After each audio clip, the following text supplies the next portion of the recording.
Today is a really exciting day. It's Sunday the 8th of September.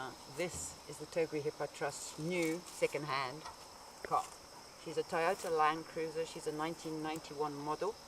She's like 22 years old, but she's in very good condition. One owner, and we've got her thanks to Laura Simpson and the Harmony Fund from the USA's appeal.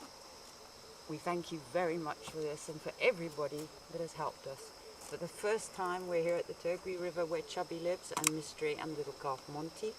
We're going to put the food under a tree there because in this area there's a lot of ellies and buffalo and all sorts of other animals, and unfortunately we have to concentrate on the hippos first and foremost.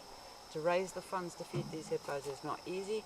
As it is, I'm feeding them half of what I fed in 1992.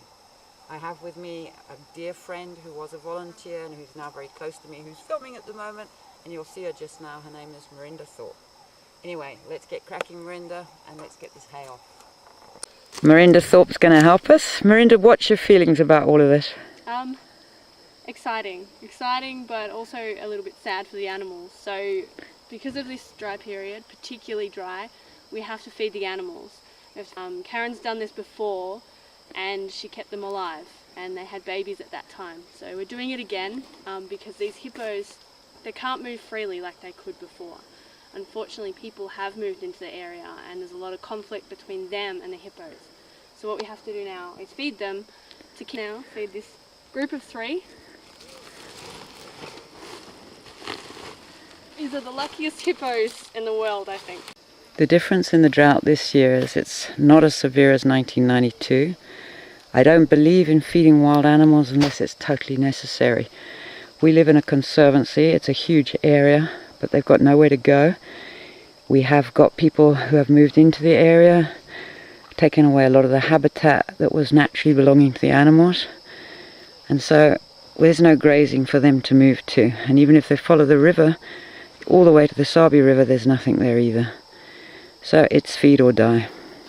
This is a little spot we found which we reckon will be highly suitable because the hippos are actually to the left in the pool there, but just below us here there's regular tracks that they're using to walk out. So we've put the hay here with the other goodies. Okay, we've put here roughly about probably 3 bales of hay, which is not a lot, but there's only 2 adults that are going to need the food. The calf may nibble but doesn't really need much at all, he's suckling. And we've put survival ration and horse cubes. And to entice them, we've put a tiny bit down there by the water that they walk in. There's molasses in the survival ration, so hopefully it will be enough to get them to feed, and then to follow this up here, just to here. It's very close. And I'm going to put a trail camera on this tree and come back tomorrow and see what we get. Now Mirinda and I are back at home. This is Robin's family group where we've got 2 feeding stations, which is this one right above the riverbed, and the other feeding station's over there. I'll show you just now. Now what Mirinda and Silas are doing here is the hay has been put here. This is 7 bales of hay, which we've kept 1 back, which is because we're going to put like a sandwich. And what this is the survival ration.